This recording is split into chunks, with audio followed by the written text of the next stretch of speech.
Well, come over here and pour the dipstick out for you guys and show y'all there is some oil in it. Been in there forever though. See if I can film now. Pretty bad glare right there, but you can see. Previous hunter did keep it topped off pretty good, but that's obviously old oil. We'll change that out along with the filters. They're down in there. I'll have to get them part numbers off of them. Fuel filter and all that kind of good stuff. Climb up here on this flat tire. Address the tire issues later on. We'll pop the cap off. There's a little bit of fluid in there. So we got coolant, we got oil. And I ain't too sure about the fuel just yet, but I'm not gonna run that fuel that's in the tanks. I ain't bother popping the cap off this thing. I might watch a video, talk to myself. That sounds pretty dry. Can't tell. I have to go get a flashlight, stick down in there, but that's actually, I prefer them empty like that. We're gonna put some fuel filters in it. I'll get some fresh fuel. We'll just go with the oil that's in it right now, just for firing it up purposes, but won't take too long after we got it running. I'll get it over here to the shop, and we'll start getting some work done to it. We'll change all the fluids in it. Like I said, we're gonna have to address some tire issues, you know. She's done. I don't know if I'm gonna do the tires myself or I'll just pay somebody to come out and do them. We'll see what kind of deals I can make with folks. But yeah, I think it's gonna be a lot of fun. I'm excited to get this project underway finally. I've been thinking about it for months, and now here we are. Appreciate y'all. This is the fuel filter here. Pretty standard. I just don't know what size it's gonna be. I don't see any kind of markings on it or anything. Fuel water separator. So I'm gonna have to do some research on that one. If I can't find the right guy to be able to help me out find the right part number on this bad boy. Alright, not sure what all I'll be able to video here. I'm gonna try and open this this valve down here. There's a tube that runs down. I got a drain pan set down at the bottom. There's a tube running down beside the shock there, and we're gonna try and drain the fuel out of this bowl before we take it off. See if this thing opens up. Oh yeah. Go ahead and drain it down.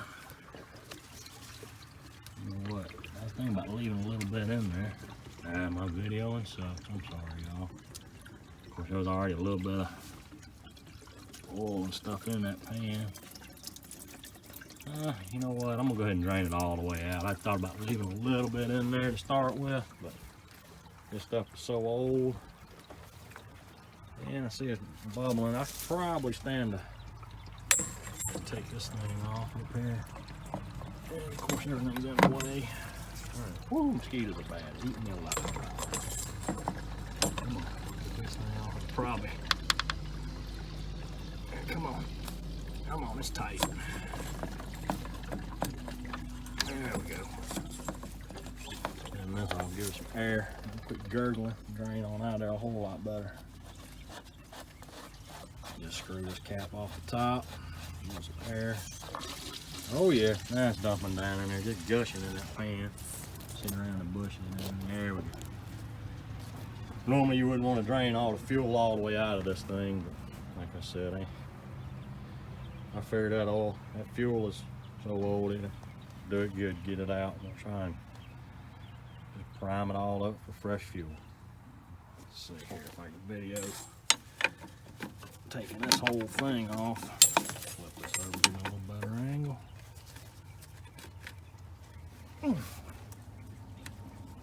Oh boy, that's stuck. Yeah. Dang. Well, so far, everything's been going good. Now, it's gonna give me a fit. Well, I'm going to put the camera down while I do this. I'll come back to you once I break it loose. As I was taking that fuel filter off, I started looking around, so there was all kind of dirt stuff that might fall in there. I decided I'd come up here and clean all this off first. Before I take that completely off, I went and put that little cap right back on just to keep dirt from falling down inside of it. And yeah, that bad boy's been sitting out here for quite a while. Look at this pine straw everywhere. There was pine trees around it. They had them clear cut out of here. But anyway, all right, good, bad, or ugly, here we go. Break the bar out here on this thing. Thing on there tight. There it goes. Look at that. That ain't bad, huh? Golly. Whew. That bad boy is something. I sure wouldn't have thought it would have been on there that tight, but I guess at this point, after sitting so long, can't really complain. Everything else so far slid right off. Ain't stripped nothing out. I ain't really started working on nothing, to be honest with you. There we go.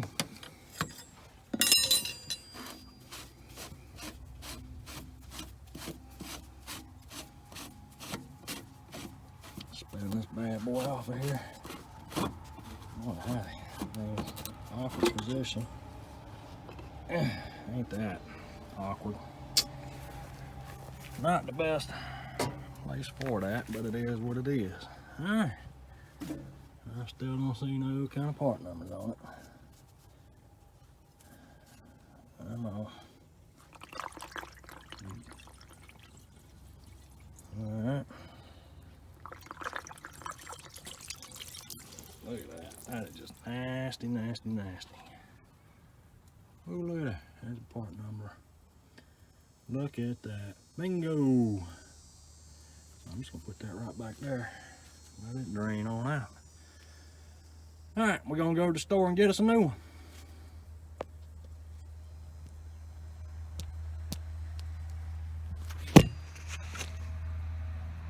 Next quick little project we're gonna do is we're gonna be removing this ignition switch. Like I said earlier in the first video, don't have a key. There's possibly one hidden somewhere on the truck, but I don't think I'm gonna even take the time to go dig around and try and find it. I'm just gonna take the ignition switch out, put a new one in there, and be done with it. Shouldn't be too difficult of a process. Just take these bolts out. Got a Torx bit, T20. I'm not gonna be able to prop the camera up anywhere to film this, and even if I could prop it up, I think I would just be in the way. But as I get the panel pulled out, I'll stop and take some pictures, or maybe another short quick video and show the ignition switch taking it out. All right, I got that panel pulled off. Like I said, just take them 4 bolts out. Ignition switch, just take this, where am I at on the wrong one? There we go, trying to watch the video and do this. Just take this retaining nut off the back, loosen it up. I should be able to pull this ignition switch out, disconnect these wires. We'll go to the parts store, see if I can find me something else to put in there that's got a key to it. And yeah, I actually think that's the very first time that panel's ever been taken off this truck since it was brand spanking new. But anyway, that's the ignition switch. I'll go and finish pulling that out. It's a little simpler than I even thought. Just had to really loosen this deal right here. I did have to put a wrench on the back to hold it. Pop that bad boy on out. See if I can get these wires off of it. Oops. See, I'm not good. I'm gonna have to learn the video better than this, Mike. Put this thing on out. It's gonna be a booger trying to get them wires off the back, I reckon. But be part of it. I wonder if I can push it through and maybe pull it out the bottom of the dash or something. I don't know. We'll see what I can do. All right, guys, we're back out here at the truck. It's getting late in the afternoon, but kind of a recap for the day, what all we got done. We took the batteries out. I wanted a piece of metal to go under the batteries, but I don't have a piece of metal handy. I do have another piece of wood, so I just cut me one. So I'm gonna put it under there for now. Maybe one day, you know how that goes. I'll come back and put me a piece of metal down under the batteries. I picked up a new fuel filter and some fuel additive. Battery's low apparently. Okay, back to regular schedule programming. Let's see. Oh, I ordered an ignition switch. I don't have a key for this truck, so I had to order a new ignition switch. It'll be here tomorrow, supposedly. I didn't want to pay a locksmith to come out and rekey the whole thing, so we'll just go with a new ignition switch on that side of it. Let's see here. If I can, got the board. Try and show putting this in. Let me just flip the camera around. I'll be back.